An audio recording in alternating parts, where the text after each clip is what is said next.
This is your F.B.I.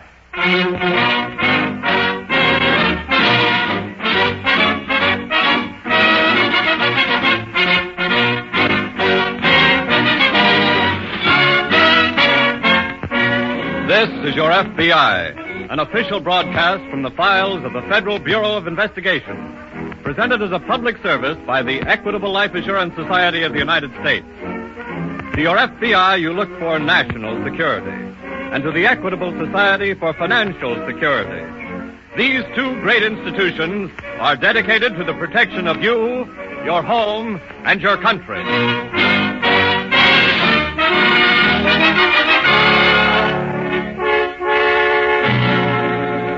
Tonight, the story of a crime against the community. Bank robbery.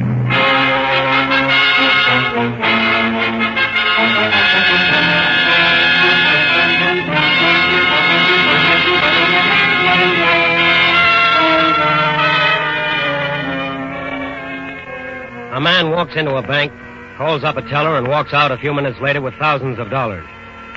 How was he finally caught? How was he traced? What is the clue to his identity? The answer seems easy. The teller could describe him, that's true, but until 1934, there were about 600 bank robberies every year, most of them successful. Last year, there were 37, most of them unsuccessful. What brought about the change? The explanation that in 1934 Congress gave the F.B.I. jurisdiction over certain banks is not enough. The main clue to work on is still the same, the robber's description.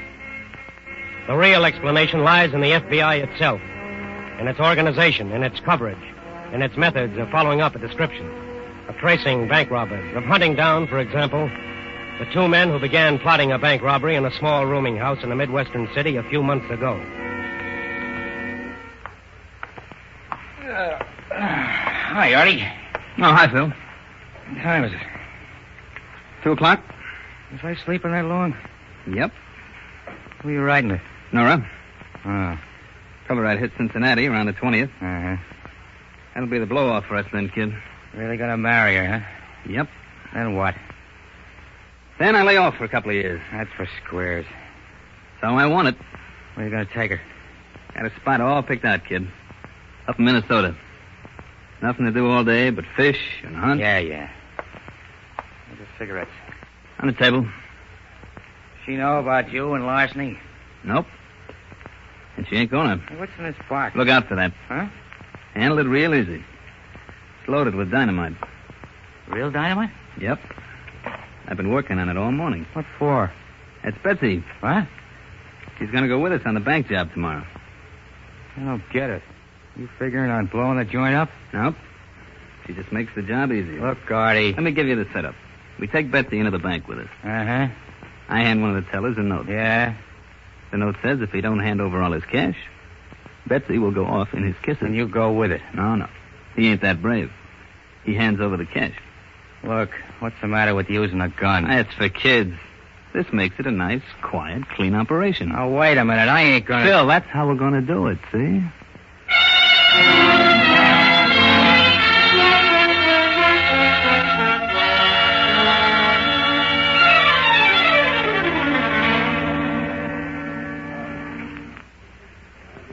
Artie. Yeah? Special accounts window is free now. Uh-huh. We can still do it the other way. No, just stand by, kid. This'll be a cinch. Help you, mister? No, thanks. Okay.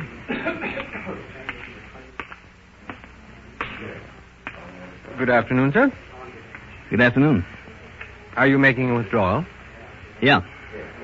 Well, may I have your passbook, please? I don't think you'll need it. I beg your pardon? Just read this note. What? Read it. If this is some sort of a joke... It's no joke, mister. Don't try any funny stuff. I wasn't going to. Betsy here wouldn't like it. She could go off real easy. Well? How much do you want? Everything you've got. Singles, too? Everything. Use that money bag there. Yes, sir. Hurry up. That thing won't go off by itself, will it? It might. Just keep on moving. Yes, sir. Don't forget them 20s. I was just putting them in. There, that's all the currency. Do you want the silver, too? No, just give me the bag. Yes, sir. Remember what the note said about not giving any alarm. I know. You better let me have that note. Oh, of course. Here. Thanks. So long, chum.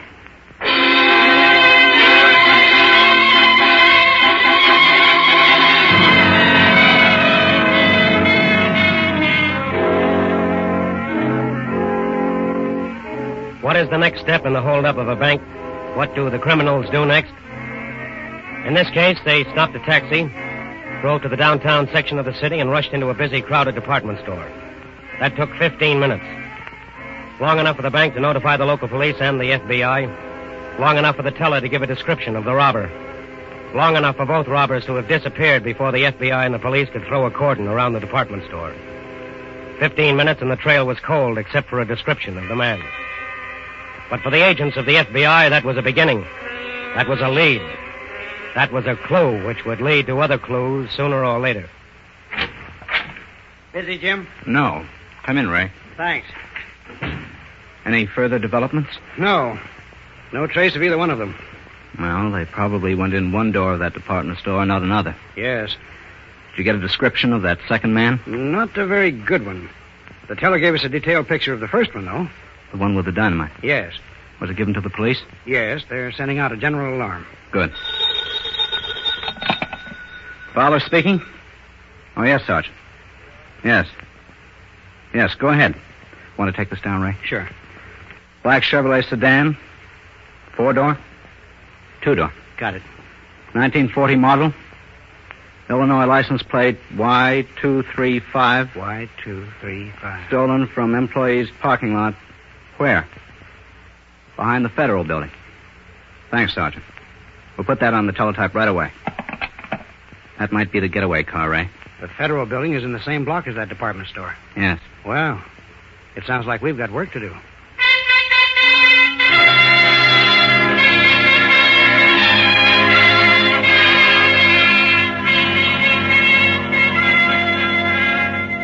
Now there are two descriptions. The description of a man and the description of a car. Now there is more to work on. Now the trail picks up again.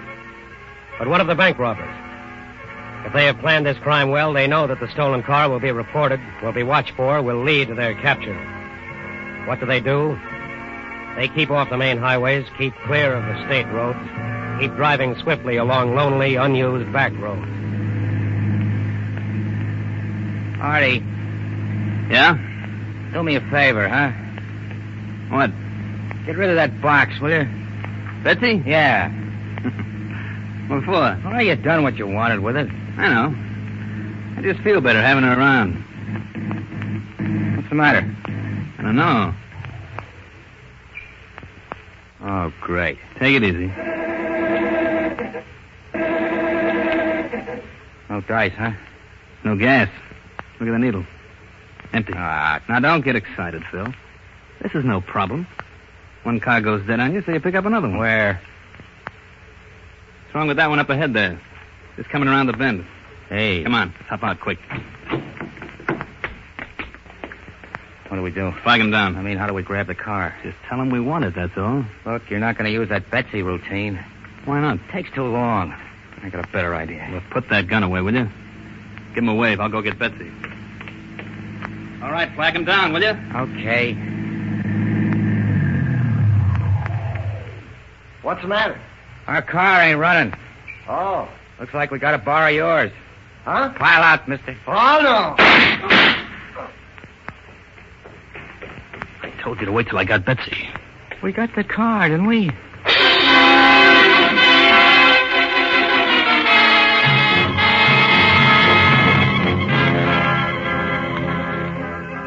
When the FBI works on a case, it does not work alone.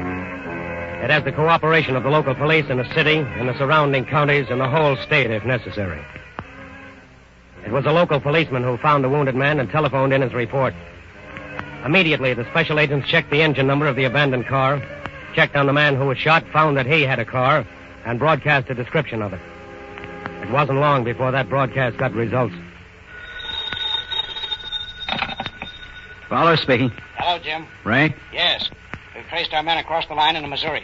Are you sure? Positive. They held up a farm family in Monticello, took some food from them, and stole their car. How about the car belonging to the man who was shot? They abandoned that. The sheriff who reported it checked the motor number. I see. How badly was that man wounded? I think he'll pull through. I hope so. Ray, Yes? what's the dope on this latest car they took? 1938 Ford. We've got all details on it. An alarm has been sent out. Good. Another small lead. Hmm? This farm family heard the two men quarreling. They talked of splitting up. In that case, one of them would leave the car. Yes.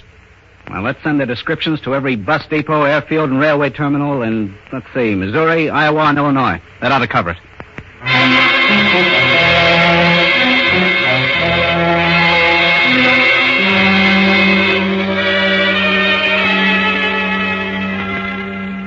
The more stops a criminal makes in his flight, the more perfect is the description he leaves behind him. When the bank robbers held up the Missouri farmer, they indirectly presented the FBI with a portrait of themselves. Now the special agents knew what both men looked like, and that knowledge was broadcast throughout the whole region. That's why when a short, dark man of 35 with several moles on the right side of his face boarded an eastbound bus at Fairchild, Iowa, the local police who received the report from the station notified the FBI. The agents immediately checked the schedules, found where the bus would stop next, found when it would stop, and found that they could get there ahead of time. This is a 5-minute stop. 5 minutes only. They're starting to get off, Jim. Yeah.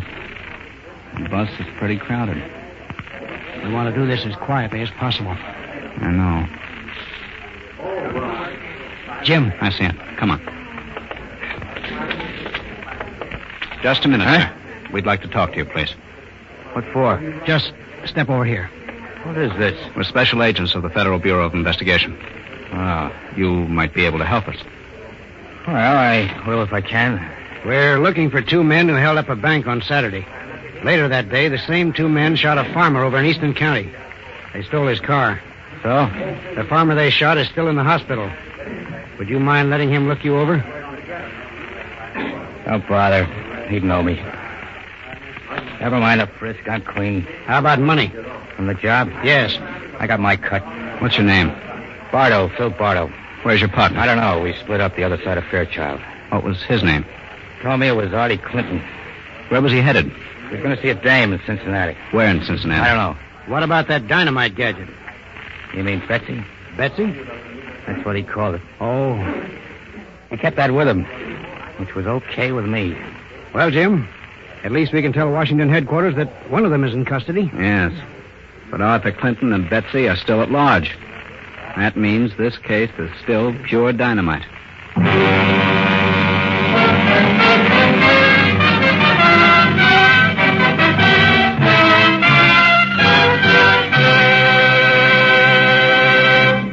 We momentarily close the Federal Bureau of Investigation file on Arthur Clinton, bank robber. We'll return to this case in just a moment. Tonight, we'd like to introduce two widely separated members of the Equitable Life Assurance Society of the United States to each other and to you. Mr. Litton, we'd like you to know Helen McGrath. And Helen, we want you to meet Mr. Henry C. Litton, president of the Hub, Henry C. Litton and Company of Chicago, Illinois. Having attained the remarkable age of 98 years, Mr. Litton ranks as a senior member of the Equitable Society. Helen is one of our youngest and newest members. Yesterday, she was 4 months old. Mr. Litton, when you became an Equitable member in the year 1861, the Society was facing its first great crisis, the financial difficulties brought on by the Civil War. Since then, the Equitable Society has continued to grow and expand through 3 more wars and 7 major depressions. And so, Mr. Litton, after your 73 years' experience with the Equitable Society, we think you could tell little Helen McGrath that her father showed excellent judgment in making her a member of this society. You can assure her also that as long as she lives, the funds of her society will be put to work in many different ways that will benefit her and her family. Equitable dollars are invested in the farms that help feed her, and in industries which provide jobs for her father and millions of other fathers. By serving its members, old and new, the Equitable Society serves America. And now back to the file on Arthur Clinton, bank robber.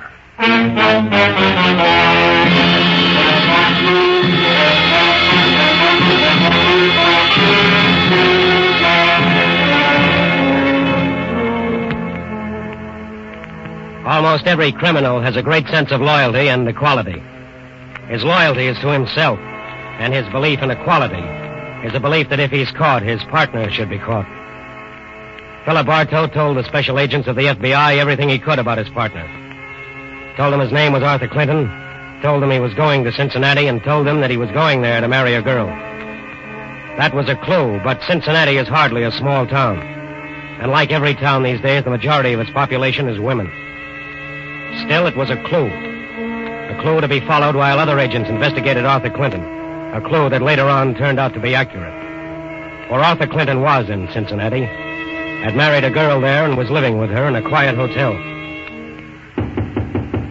Me, honey. Holly. Oh, Hello, baby. hello, darling. How you coming with your packing? I'm afraid I haven't made much progress. I brought the car on, honey. It's downstairs. Oh, hurry then. Aunt Mary phoned. Yeah? She kept me talking for almost half an hour. What you want? Oh, you know. Why was I going away? Why didn't we have a church wedding? What'd you tell her? I said we were married by a justice of the peace because that was the way we wanted it. Atta girl. Can I get those dresses out for you? Oh, thanks. She wanted to know all about you. Yeah?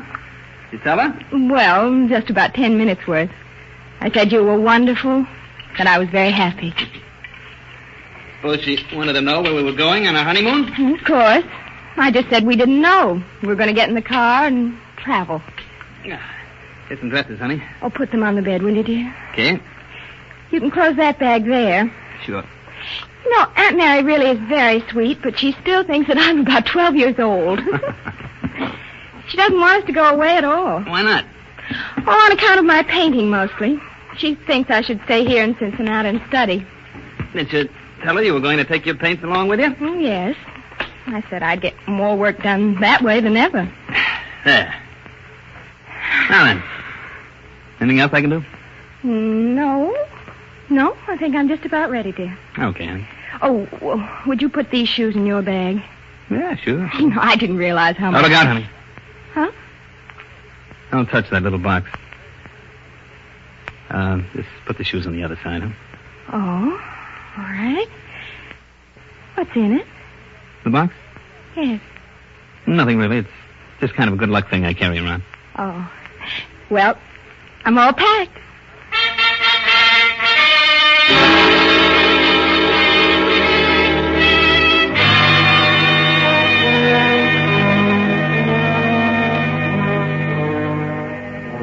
The description of a criminal can sometimes lead to his capture.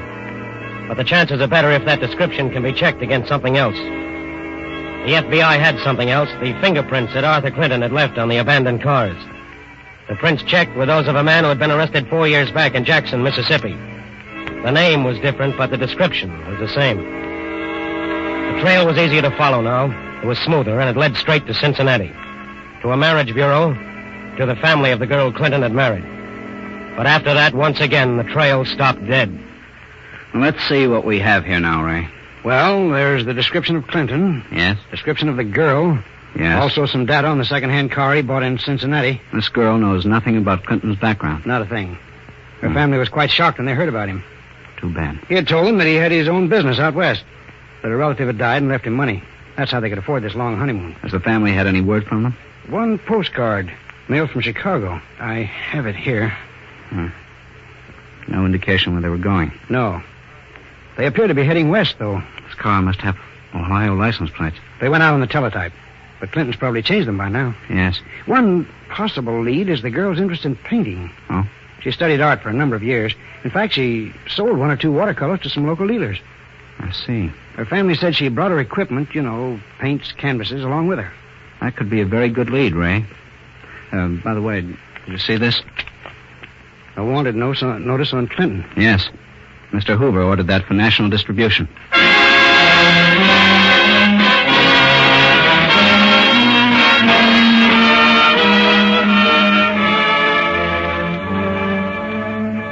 cities, in towns, in villages, wanted notices for Arthur Clinton appeared, and local police were on the lookout.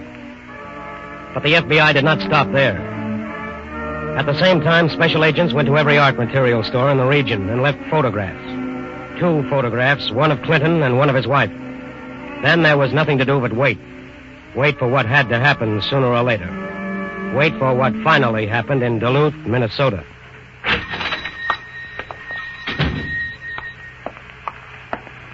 Can I help you, ma'am? Oh, hello. Hello. I wanted to look at some brushes, please. Sure. There's a whole tray full right here. Oh, thank you. That's a new shipment. Just came in. Yes, I see. I can't say that they're too good. Do you sell paintings?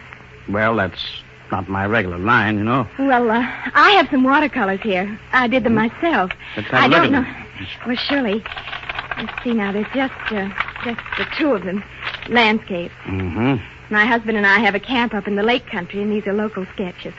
Mm-hmm. Well, they're not bad. Well, I've sold several canvases back home in Cincinnati. Cincinnati? Mm-hmm. Would you be interested in them? I don't care about the money. It's just the selling of them. That's very satisfying. Mm-hmm. Well, why don't you leave them here and I could handle them for you on a commission basis? Oh, that would be wonderful. Where do you live? Well, we're buried up in the woods right now. I'll just drop in here from time to time, see if you've had any luck with them. Mm-hmm. And I'll take these 3 brushes. That'll be $3. Very well. Here you are. Thanks. Can I wrap them up? No, thank you. I'll just put them in my bag. I should be in again by the 1st of the month. Mm-hmm. Hope I sell them for you. Well, thank you. Goodbye. Goodbye.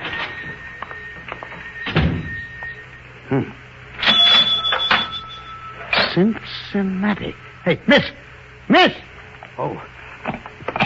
Operator, get me FBI headquarters.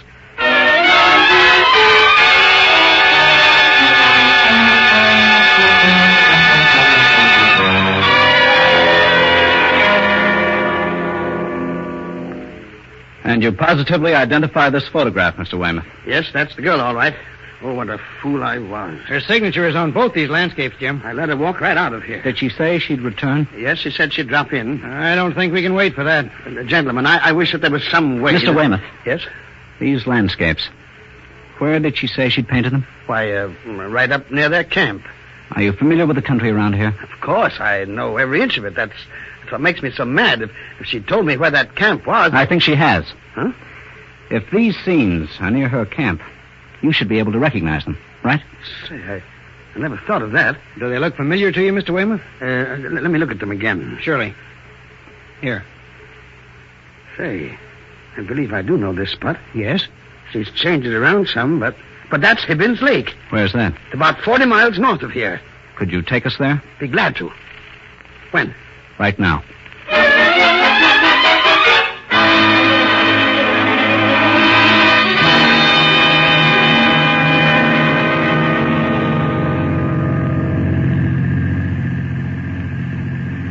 Well, this is the day, honey. This is the day I nail that pike. Say, he's really got you going. Oh, look, hasn't he? baby. If you spend as much time as I have watching that guy flirt all around the hook. But, darling, aren't there other pikes? Sure there are. But this one is Big Casino. Well, I wish you luck. You want to come out in the boat with me? No. Huh? I want to finish that watercolor of the hills. How's it coming? Oh, I've changed it about 4 times. You'll be running out of paint. Practically. I'll leave the car here, sweetheart. We can walk down to the lake. All right.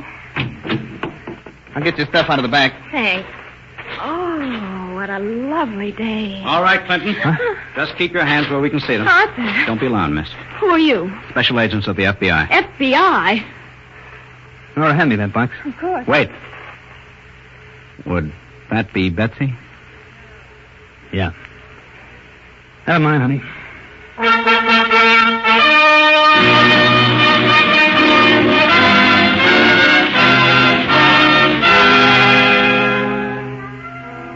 The trail of a bank robber begins with a description, continues on with a stolen car, leaps across state lines, and ends finally with capture and arrest.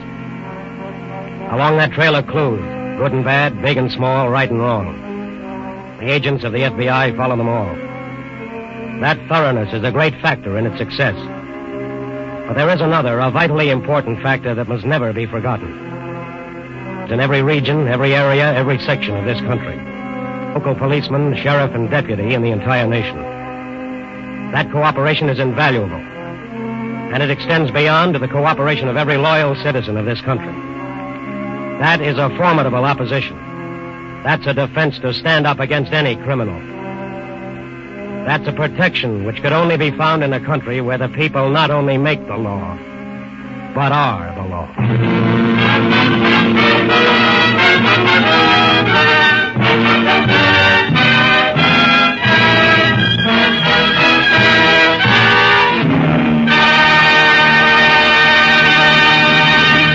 You'll hear about the file on next week's case in just a moment. Will you join the Equitable Society in a salute? A salute to the man on the tractor and to all men who plow the good American earth. Yes, a heartfelt salute to the farmers of these United States. In spite of manpower losses, our hard-working farmers have managed to increase this country's food production by more than 1/3. Authorities in England and Russia say that the war might easily have been lost without this extra food raised by America. Today, as it has for many years, the Equitable Life Assurance Society of the United States is lending the farmer a helping hand. Equitable funds make it possible for thousands of farmers to own their own homes and land and realize that typical American ambition summed up in the words, I want to run my own business. In addition to helping to raise the food that fights for freedom, Equitable funds are heavily invested in other industries which make and transport the weapons of war. Still, other Equitable dollars are invested in war bonds. For in wartime, Equitable Society dollars are fighting dollars. And at all times, they are security dollars. For you, your home, and your country.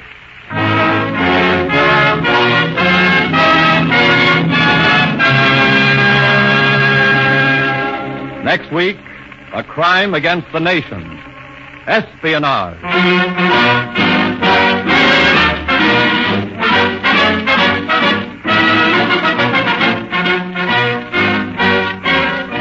The incidents used in tonight's broadcast are taken from the files of the Federal Bureau of Investigation.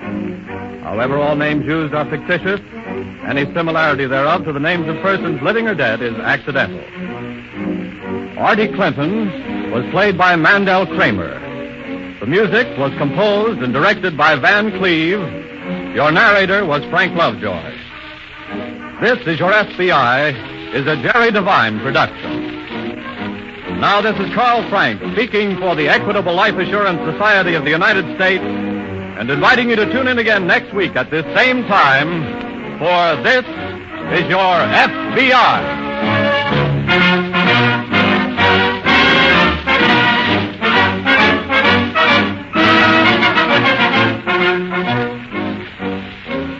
This is the Blue Network of the American Broadcasting Company.